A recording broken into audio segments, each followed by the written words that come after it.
चुनाव की घोषणा के बाद तमाम लोग प्रचार में जुट गए हैं। फिलहाल हम लोग महम में मौजूद हैं। एक तरफ दीपेंद्र हुड्डा प्रदेश भर में यात्रा निकाल रहे हैं, तो महम की अगर बात करें, जन आशीर्वाद यात्रा बलराम दांगी ने शुरू कर रखी है। कई रोज हो चुके हैं। कैसा रिस्पांस मिल रहा है बलराम जी? भाई साहब, पहले तो आपके सभी दर्शकों को मेरी तरफ से राम राम। इस जन आशीर्वाद यात्रा का इतना ज़बरदस्त, मैं आपको बताऊं, जन आशीर्वाद सारे मेरे काके ताई हैं, दादा दादी हैं, भाई हैं, सभी का इतना ज़बरदस्त तरीके से आशीर्वाद मिल रहा है, आज तक कभी भी नहीं मिला होगा। हम सब जाकर, घर घर जाकर, गली गली जाकर, अपने जो हमारे नेता हैं भाई दीपेंद्र सिंह हुड्डा जी, वो जिस हिसाब से जो उन्होंने संकल्प लिए हमारे कांग्रेस पार्टी ने कि कांग्रेस पार्टी का राज बनने के बाद हम क्या क्या करेंगे, वो सारे उनको घर घर जाकर बता रहे हैं। और इस जन आशीर्वाद यात्रा का आज हमारा 9वां दिन है।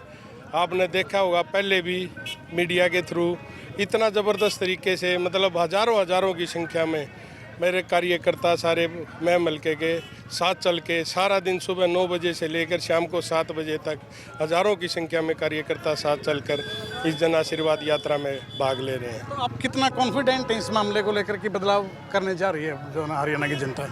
बिल्कुल कॉन्फिडेंट है। 10 साल हो गए, बुरा हाल है। बीजेपी सरकार ने क्या किया है? कुछ भी नहीं किया।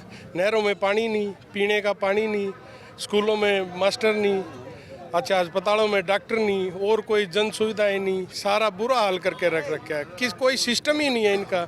इस बीजेपी सरकार ने ऐसा बुरा हाल करके रख दिया, कहीं किसी प्रकार का कोई सिस्टम है, रोजगार नहीं। कहीं भी आप जाके देखोगे, पहले जब कांग्रेस का राज था, चौधरी भूपेंद्र सिंह हुड्डा जी हमारे मुख्यमंत्री थे। हर लिस्ट में 5, 7, 10, 15, 20 एक एक गांव से हमारे बच्चों को रोजगार मिला करता था, नौजवान साथियों को। आज आप उठा के देख लो, कहाँ है रोजगार? कहीं भी नहीं है।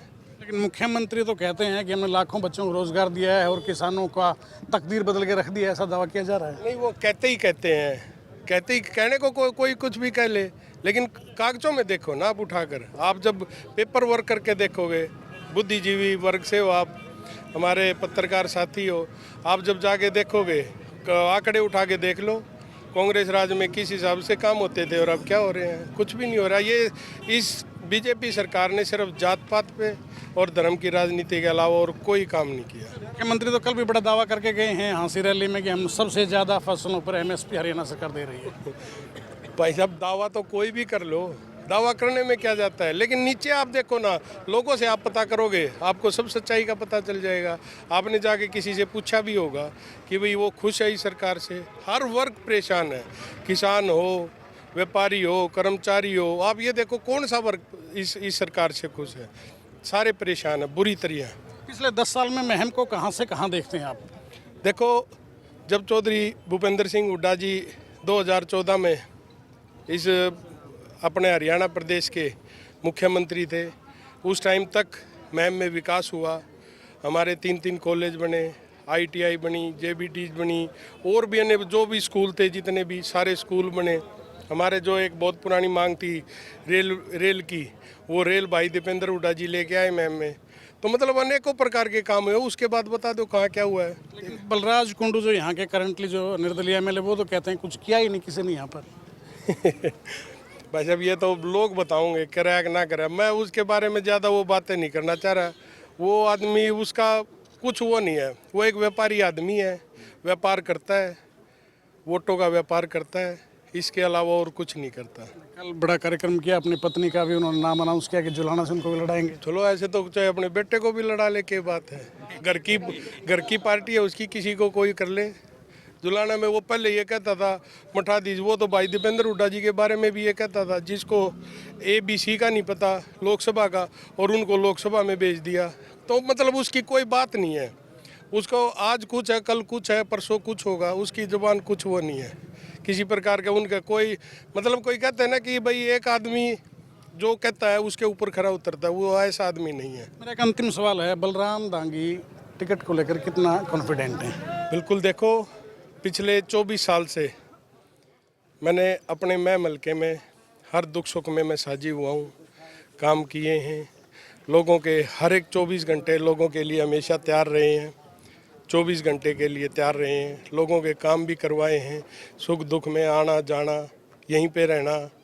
कोई किसी प्रकार की भी समस्या है, पीजीआई की है और कहीं भी है, किसी भी अफसर से कोई बात है, तो उन बातों में मैं हमेशा आगे रहा हूँ। और पार्टी इस बात की पार्टी को भी पता है कि बलराम ने मैं हल्के के लिए काम किया है, मैं हल्के में पार्टी का काम किया है। जो भी पार्टी के दिशा निर्देश आए हैं, चाहे वो किसी प्रकार की छोटे से छोटी वर्कर मीटिंग से लेकर बड़े से बड़ी रैली तक हमने करके दी है पार्टी के लिए। तो बिल्कुल इसमें कोई दिक्कत नहीं है। पार्टी अब मेरे ऊपर विश्वास जताएगी और आगे बढ़िया तरीके से पूरे मैं हल्के के लोग काका ताऊ अपने इस बेटे को आशीर्वाद देंगे। नवीन कुमार तस्वीरें जरा साथ साथ दिखाते रहिए सर। और ये बलराम दांगी थे जिन्होंने बड़े तफसील से बताया कि यात्रा का क्या मकसद था और कितनी लोगों का सहयोग इस यात्रा को मिलता जा रहा है। लगातार 10वां दिन आज ये इस यात्रा का, और जन आशीर्वाद यात्रा के नाम से ये हल्के में लगातार लगे हुए। ये देखने वाली बात होगी कि आने वाले वक्त में लोगों का कितना आशीर्वाद बलराम दांगी को मिल पाता है। वीडियो जर्नलिस्ट नवीन कुंडू के साथ देवेंद्र दांगी, रोहतक।